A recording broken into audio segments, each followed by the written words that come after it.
Bro, listen. Never in my life associated the word boring with baseball. We know what's up.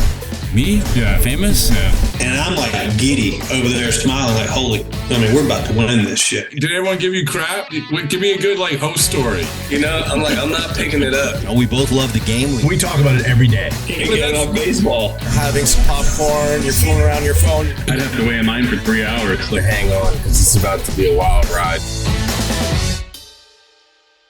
Pitch and Moan, episode 3.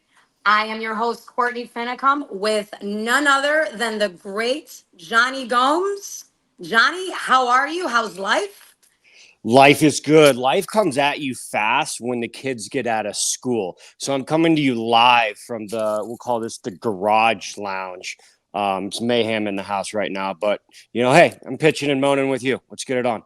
Pitching and moaning, and I gotta say, we're bought and paid for now, Jonny. I don't know if you know this. Well, it's got to keep the lights on. Got to keep the lights on. Got to keep the lights on, and we are now officially sponsored by Wasabi Technologies.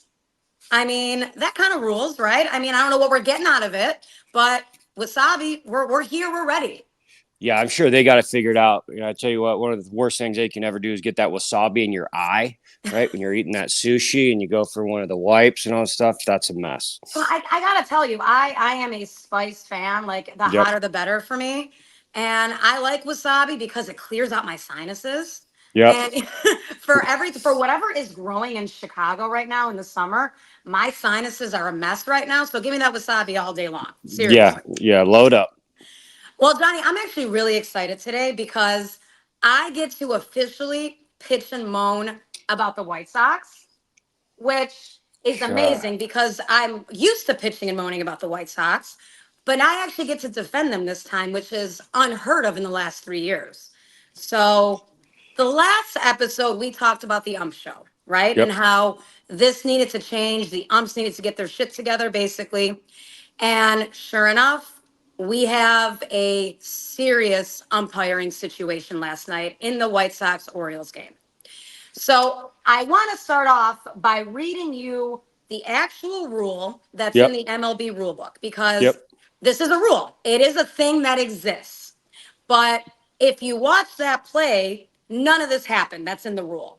So MLB, the rule states, a runner who is adjudged to have hindered a fielder who is attempting to make a play on a batted ball is out, whether it was intentional or not.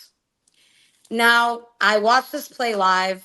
I'm still watching White Sox games. I have 14 wins. God help me. I'm a glutton for punishment.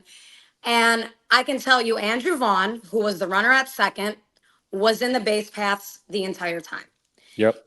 There was no attempting of breaking up anything. He was in the base paths playing baseball the correct way. At the end of the day, where my frustration lies is, okay, this isn't going to matter to the White Sox come October. But it is going to matter when it is the reputation of the game of baseball. We cannot have teams losing games the way the White Sox did. Jonny, what are your thoughts? What are your thoughts on what you saw with the play? What is going on here? What do we need to do to get this rectified? You want to know what it brought me back to? It brought me back to like 03, 04, 05 Devil Ray days, right?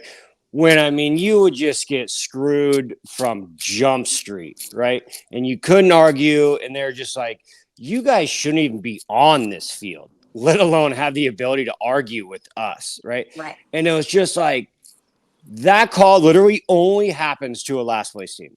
Exactly. There's no chance any of the top 8 teams in the game that happens with, right? And watch, it's not going to happen. It hasn't happened before. And if that's obstruction, the rule has to change. Exactly. Right? And I don't know. I don't have it as obstruction. We did lose game 3 of the 13 World Series to obstruction with the Will Middlebrooks going over all that. And there was contact there. We obviously didn't agree. St. Louis agreed, but there was some action there. Right. And then I want to go back to, gosh, I can't even tell you the year, but remember that infield fly rule in Atlanta that landed basically in between short and left field when the fans ended up throwing trash on the field. Sure do. Yeah. Yeah, so unfortunately, the White Sox don't have too many fans to throw trash on the field. Oh, but, that's a low blow that I will accept right now. But it is true. it's easy to fix. You play better. Exactly. And by the way, the White Sox fans will show up if they play better. That's a fact. Yeah.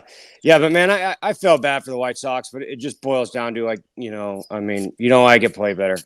That is the type of crap that happens to last place teams. So my question for you, you've said that you've kind of experienced this in a much more aggressive way than what the White Sox felt. What is the mood in the clubhouse after you lose a game like that? How do the guys bounce back? Is there discussion about this? What has been your experience with that? Well, it's funny. It's I could, parlay it to a different direction. So when you got a guy that's hitting 180 and he comes into the dugout and he smashes his bat because the umpire made a bad call, and I'd look at him and be like, bro, aren't you used to this by now? You're hitting 180. Aren't you used to getting out? So I don't know. I don't know how the culture is going to be, but whether they lose that way or they lose by, not scoring any runs. But, maybe there's a little fight, maybe this, sparks a little fire of just hey, we're tired of, getting our lunch money taken. And, what a better way than just go out and throw up a 10 spot the next day and just bury it.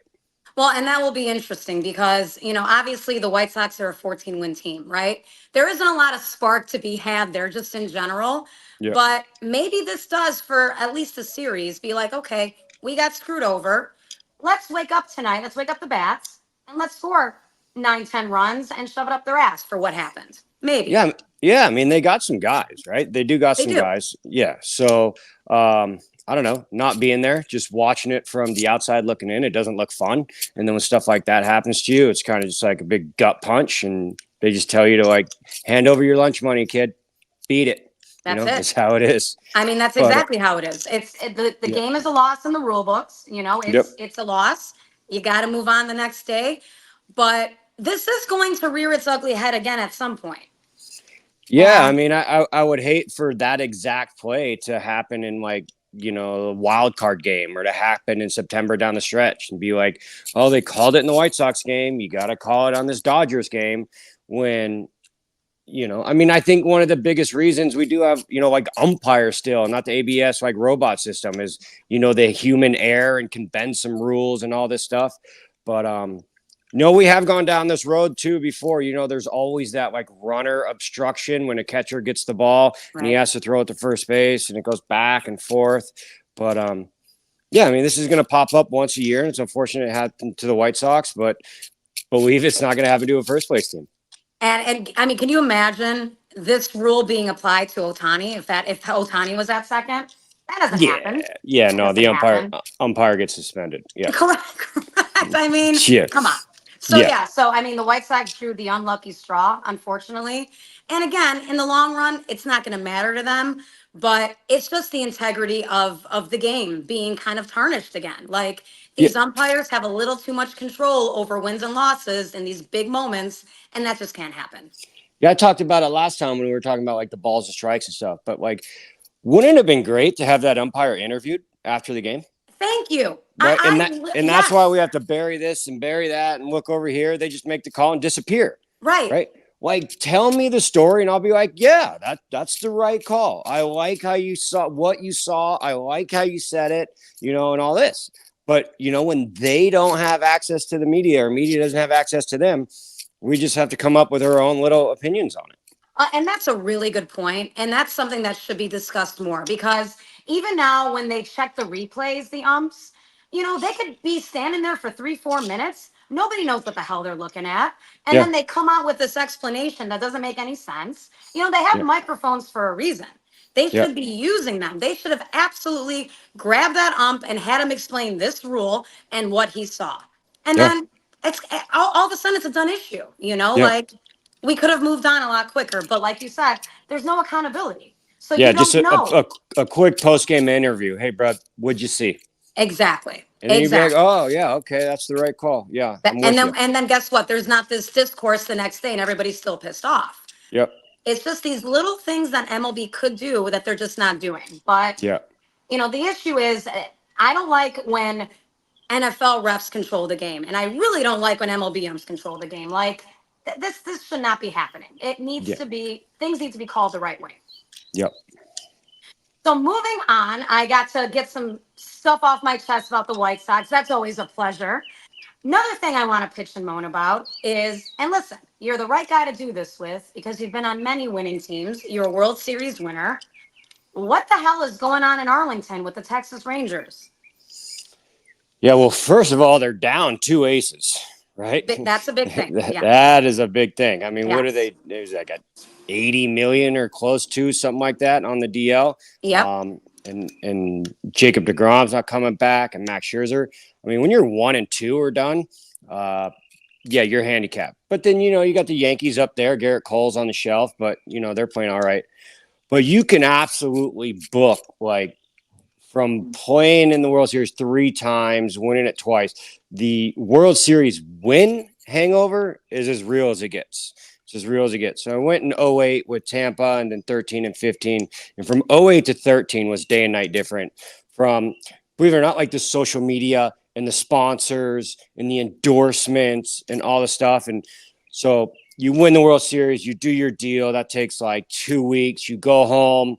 You got to party with the family and party with the neighborhood and party with the high school guys. And then you got to go back to the city to do some appearance. And then you're on some talk show. And then you're on this. And then you're on that. Like, it's tough, like, to do your off-season regiment after winning. After losing, you do kind of stay a little bit hungry.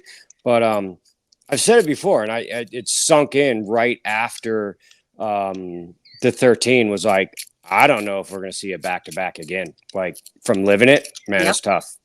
And that's a really good point. I believe the last team to go back to back were the New York Yankees. Oh, yeah. Yes. So it is not an easy thing to do in general in any sport, but especially baseball. I mean, it's 162 grinds. Yeah. And I mean, luckily for the Rangers, I mean, they're 24 and 27. They're only 3 games out because that West right now is wide open. Yep. And Yeah. if they were in the East, they'd be buried right now. I mean, that's with the Yankees on top, kind of doing their thing.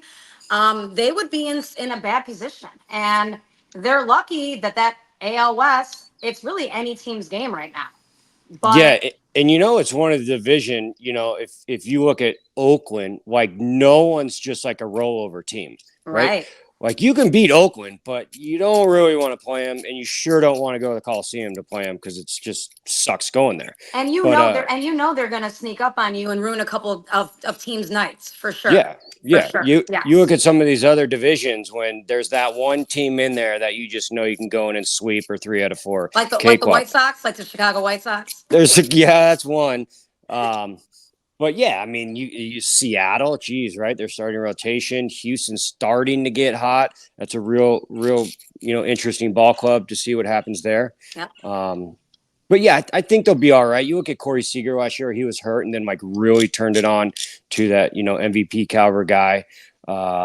They got pieces, and what they do more than anything is they absolutely smash the ball. They do. They hit the ball so hard night in and night out. Tim Hires, their hitting coach over there. It's a fun team to watch, and I don't know. Maybe they got to do a quick little detox, but I'm not gonna give up on them. And they have a great manager too, right? I mean, if anyone can get them sort of where they need to be, I feel like they have the right coaching staff and the right manager to do that with. Yeah, no, absolutely. And then, you look at the D-backs too. They're kind of hanging in there. They haven't really caught stride. They got some injuries with Erod. They're starting pitcher down. Yep. They're good. I'm not giving up on them either. But yeah, I mean, that World Series hangover is real. Well, and that World Series was, I mean, the Diamondbacks, for instance, right? Nobody thought that team would be in the World Series, obviously. Yeah. And they kind of snuck up. They did their thing, which was awesome. I was personally rooting for them. But, the Diamondbacks might just be that team that caught lightning in the bottle in the right way last year and might just not be ready to take that next step consistently. What are your thoughts on that?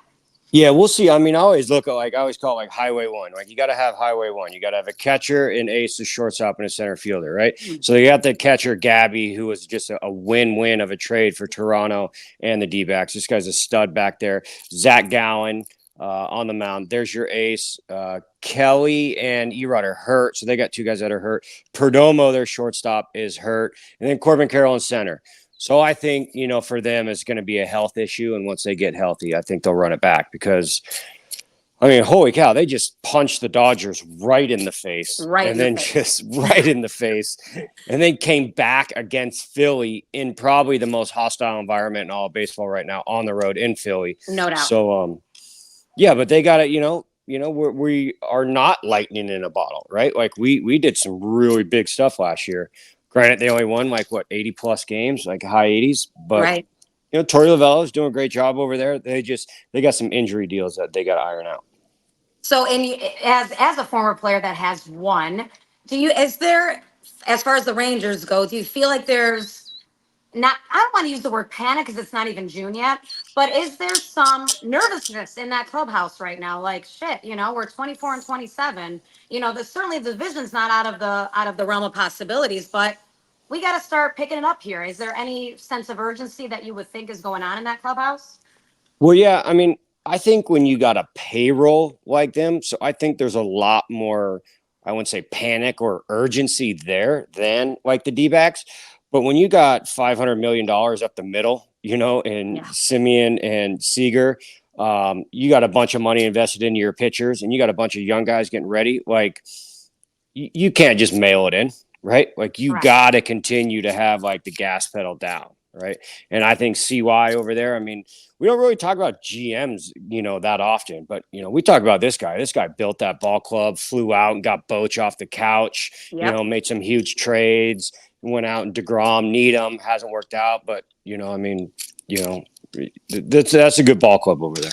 And I agree, and I feel like because the AOS is so open right now, that team's not going to die. They're gonna turn it on. They're gonna get healthy, and I think that'll be a dogfight at the end of the day between Seattle, Rangers, Houston. That'll be a good division at the end of the day.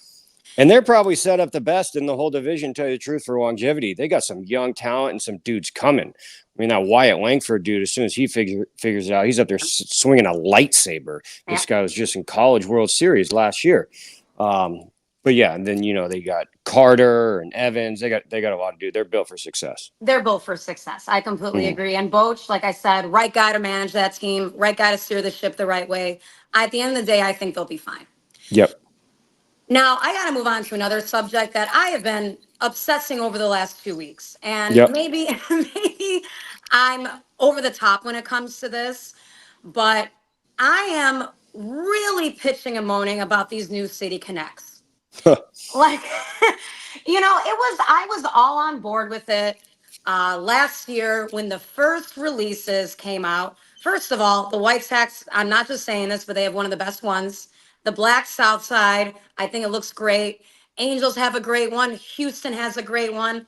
Rockies have a really original one. And I feel like these other ones from this year, these new releases, specifically the Tigers and the Cardinals, have been a complete fumble. And I say that because the Cardinals and the Tigers, first of all, have two of the best original uniforms in the game, in my opinion, especially Detroit. And they also have a ton of team history and city history, especially Detroit.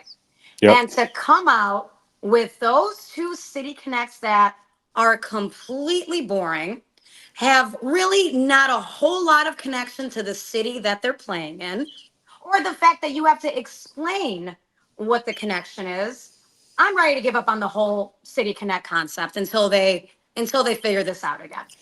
Yeah, I'm not too artsy fartsy myself, right? So I don't know how good I would do. So I'm not really in the arena.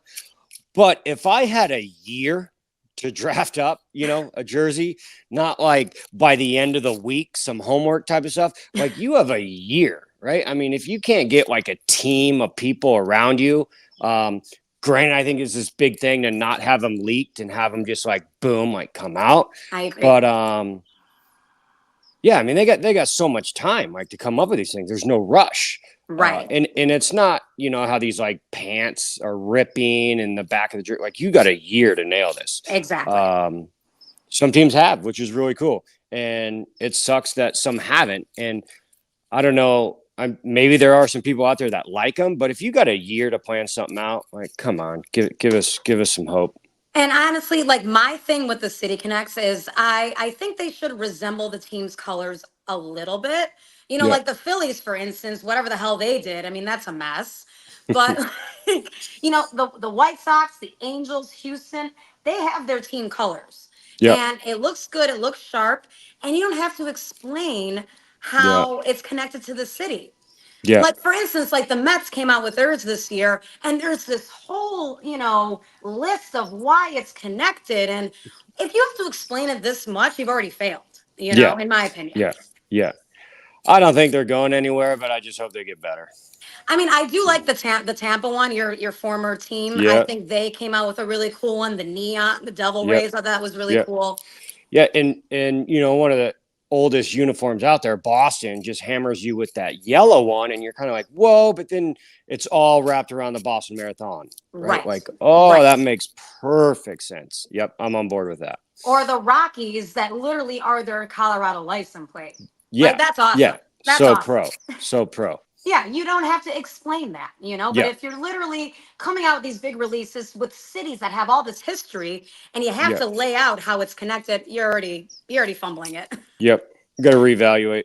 Got to reevaluate, and it's a cool concept. I don't want them to completely go away with it because Yep. I do think it's a cool concept, but they just got to get better. They got to get better.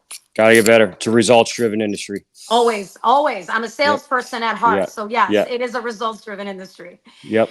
One positive, because we always got to throw in a little positive. It can't Sure. always be negative on Pitch and Moan. I mean, listen, there's a lot to pitch Yeah. and moan about, but we got to talk about a freaking great debut, a great outing, a great career so far in his early stages. Paul Skenes, welcome to the Yeah. show. How about that? He's been kind of killing it.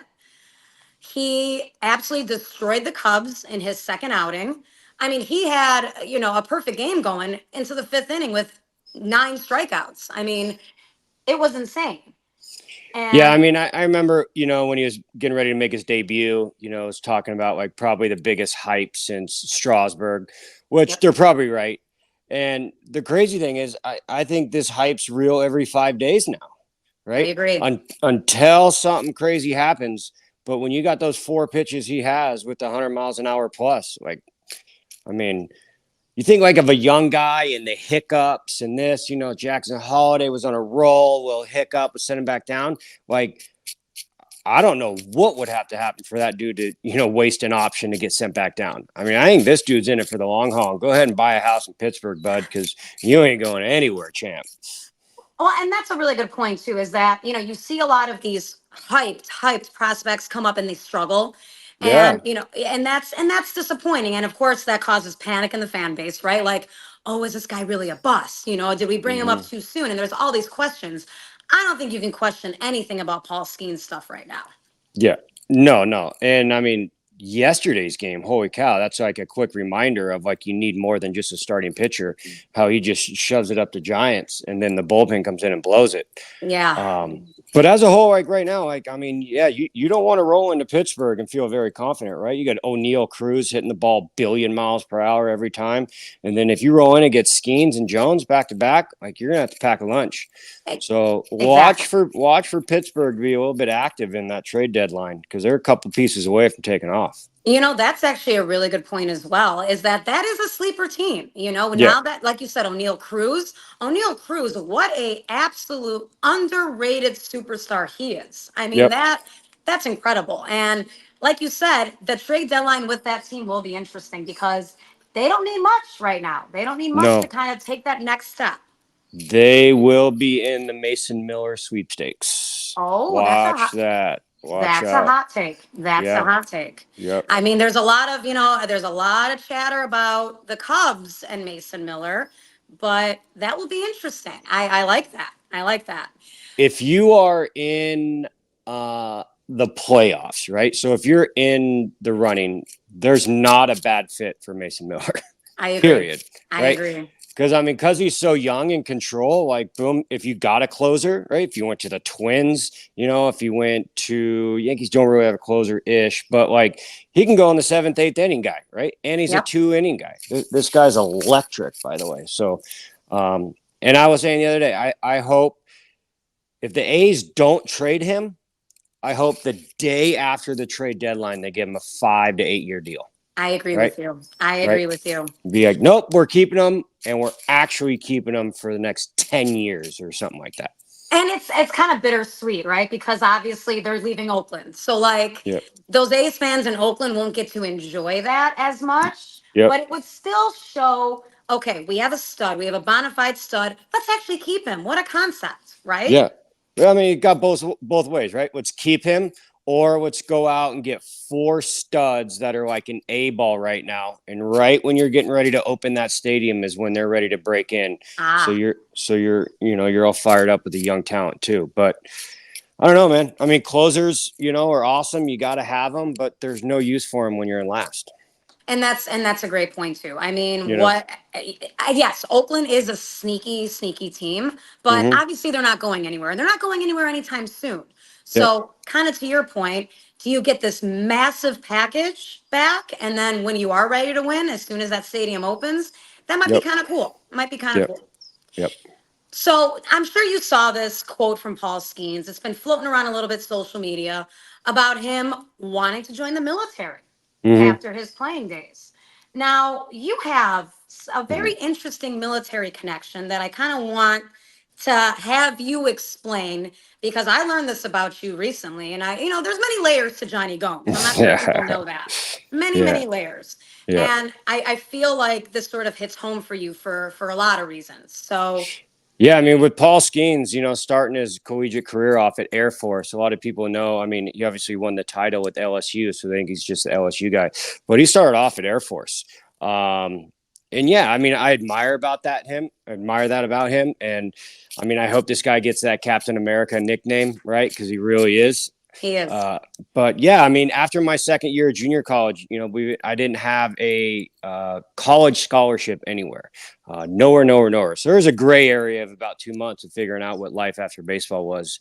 And so I was basically real close and with all the paperwork and all the stuff, but I enrolled into the service. I enrolled into the Marines, and I was getting ready to kind of cinch it up and lock it down. I got a call from the Tampa Bay Devil Rays in 2001 to come out to a workout.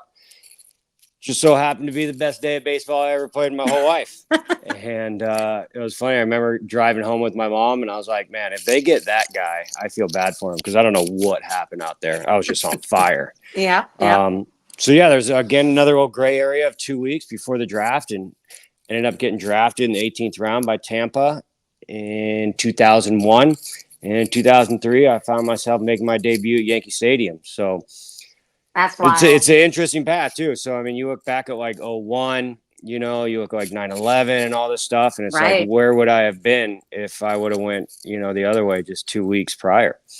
I mean, the thought of Jonny Gomes throwing grenades somewhere. Yeah, I would have been in the fight. I mean, why would you enroll? Because I wanted to. That's why, Yes. And I wasn't cut out for a cubicle, so that was next.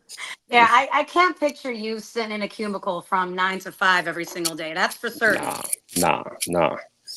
Yeah. But that is really that's a cool. I mean, that really is right place, right time. Like you said, you went in there, you had the best, play of your life, and all of a sudden you're drafted by the Devil Rays. I mean, that's how quickly life can change. That comes at you fast. It does come at you fast. Yes. Yeah. Well, a teaser for our listeners. We need to hit on your heart attack story next episode for sure, because I got to tell you, not a lot of people know that story, and that's a doozy. Yeah, I mean, at a young 40 right now, I've checked off a lot of stuff in my life, and yeah, that was one. So, that's a good story. It takes a minute. Well, that will be a teaser for the next episode for sure. Yeah. But I feel like once again, Jonny, we did a lot of pitching and moaning. There's all kinds of stuff to pitch and moan about in the league. Thank goodness for that, or we wouldn't have a show. Yep. But as always, it is a pleasure to have you. It's a pleasure to talk to you. Yes. And let's enjoy the baseball season this Memorial Day weekend. And I gotta say, one more pitch and moan before we call it. Yeah. Every single team needs to be playing on a summer holiday. Memorial Day, 4th of July, Labor Day. Baseball needs to own these holidays. No team should be off. Agree or disagree? You are the boys of summer, and you That's are from it. when you're 12 years old on, right? That's it. And yeah, I mean, what a better place to freaking tailgate, have a dog and a brew, and take your kids into the game. I mean, yeah, you gotta. I mean, NFL does a great job, right? You know, Yep. NBA does a great job. Those are all the family holidays in November and December. But yeah, you're the boys of summer. Get it on. And this is literally the kickoff of summer officially, right? It's Memorial Day. This is it. This is, 2-3 months of summer fun. Every single team needs to be playing on these holidays. Baseball needs to own these holidays in the same way the NFL does, in the same way the NBA does. Come on, let's get it together. School is out. We need some activities. Let's go to a That's ball it. game. Yeah, And you know that better than anybody. You that's need the right. activities. That's right. Well, Jonny, always a Okay. pleasure. Always love pitching and moaning with you. We will Yeah. see you next time.